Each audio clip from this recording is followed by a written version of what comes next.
You've probably heard people talk about investing in syndications and how hands-off and easy that is, but you may not really know what a syndication is. So I'm going to break that down for you.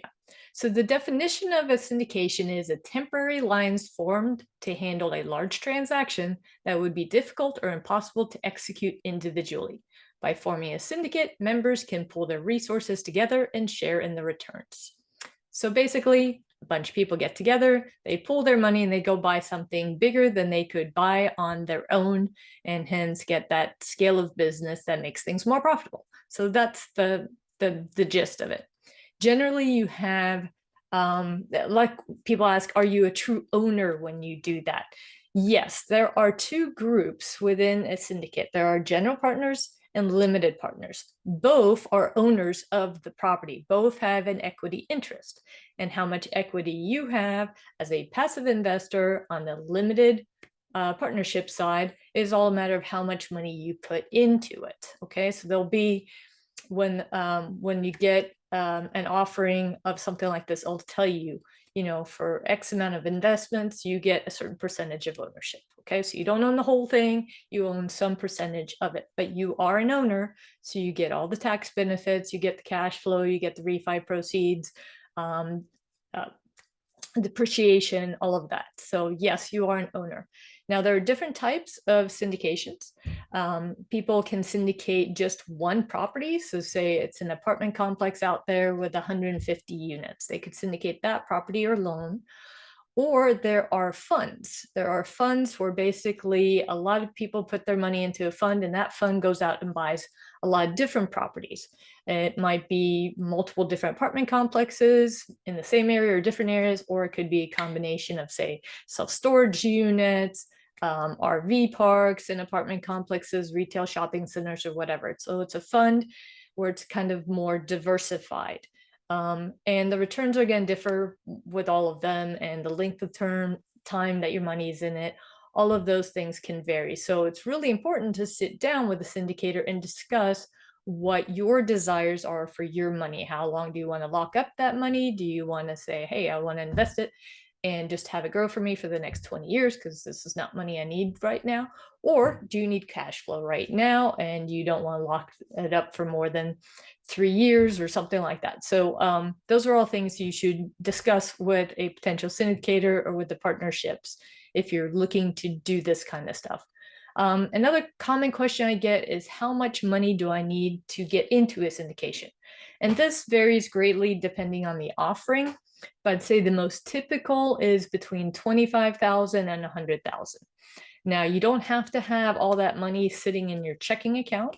You can often invest within your retirement account. So if you have an IRA or a 401k or something like that, especially if it's an employer you're not working with anymore, or if it's a privately owned IRA, something like that, you can invest through that. And that's a whole other topic. I'll make a video about that as well, how to do that, because it has to be self-directed. But a lot of people do that. I've known people to pull out funds on a line of credit on their business or house, where they're paying maybe 2% or 5%, whatever it is, on that loan, but they know they're going to get a higher percentage in the investment, and so they choose to do that. Those are discussions you should have with your financial planner or your CPA to see if that's right for you. Obviously, there's risk involved when you do things like that, but you do not necessarily need to have it all sitting in your checking account. But if you do, yeah, best to put it to work, right? What are some of the other common questions? Oh, I get this one a lot. What are the typical returns in a syndication? Again, it's gonna vary, but most syndicators are aiming for greater than 10% return on your money every year. So that's basic. Some might be 14, some might be 20, it could be all sorts of things. Obviously, it's a gradient. It depends on how long they're going to hold your money. It depends on the type of real estate you're investing in, depends on the risk level. So again, conversation to have with a potential syndicator, a potential general partner. They're also called sponsors sometimes because they're sponsoring the loans. They're the ones signing on the loan. As a limited partner, you don't sign on the loans and you have limited liability. The general partners take on all that portion of the risk. So it is a less risky investment for a limited partner for sure. how are they structured? You hear confusing terms like preferred returns, cash on cash, IRRs, equity splits, etc. These are all things that a syndicator should sit down and explain to you so you understand it. But I'll go over it just real brief, high level. Preferred return, if they say this offering has a preferred return of say 5%. That means that any cash flow that happens every month as rents come in and expenses go out, whatever's remaining, you're going to get, or the limited partners in general, are going to get the first 5% of that cash flow before the general partners take anything. Okay. So you can expect each month or quarter or however often they make distributions that you're going to get 5% on your money. So if you put in 100,000 a year, you should be getting 5,000 a year on that. Now, let's say for some reason the property doesn't perform very well the first year, maybe you're doing lots of renovations to increase the property value. That preferred return might get pushed to the second year, but you do that same return the second year as well. So then you do both of them. So basically they'll catch up with that as the property values increase, rents increase, all that kind of stuff. So that's a little bit about preferred returns. Cash on cash, that's basically what percentage of what you put in should you expect to get back this year in total with whatever might be going on with that. So that would include your preferred return. So if let's say your preferred return, like we said in this example, is 5%, but the property is generating more than that. After that 5% is paid out to the limited investors, whatever the remaining cash flow is, that's going to be split between the general partners and the limited partners, depending on the equity split. And that's the other term that people say. Okay, so equity splits can be all over the place. You know, it might be general partners have 30%, limited partners have 70%. Generally, the investors have the limited partnerships have the greater percentage, but it depends. If they have really high preferred returns, maybe you get less equity. It's sort of a balancing act. But anyway, whatever that equity split is, let's say it's a 30-70. After the preferred returns are paid out, the limited partners are going to get 70% of whatever else comes in there, and the general partners will get that 30%. Again, that's just an example. It can vary. So those are some of the terminologies that you might hear discussed in syndications. And then finding the right fit for you, again, it's just a really good idea to sit down and discuss this with any syndicator.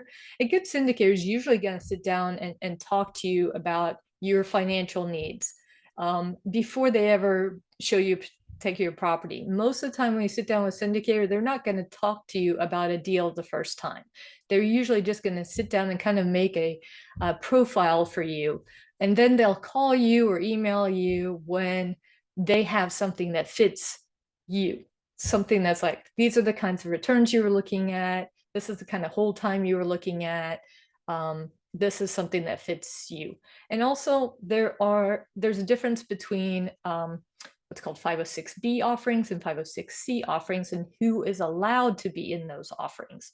So there's accredited investors and non-accredited investors, also known as sophisticated investors. And some offerings may only be available to one or the other. So depending on what category you fit into, your syndicator should only approach you about things that you qualify for. So an accredited investor, I'm going to stumble on that word. These are individuals with a net worth or joint net worth with their spouse of at least $1 million, and that does not include his or her primary residence. Or they're an individual making $200,000 per year, or a couple making $300,000 in 1 year, with expectations for that to continue. So that is an accredited investor. If you do not fall into that category, then you are by default a sophisticated investor. And the key with the sophisticated investor is that you have to know the person that's doing the syndication, okay?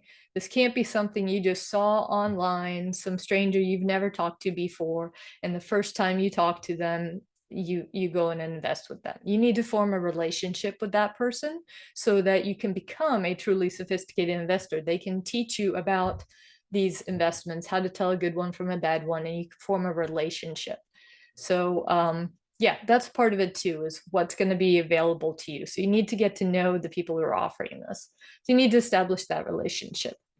That's about it. So if you have any other questions, just hit me up with an email or a phone call, and I'll be happy to answer those for you. Hope this was helpful.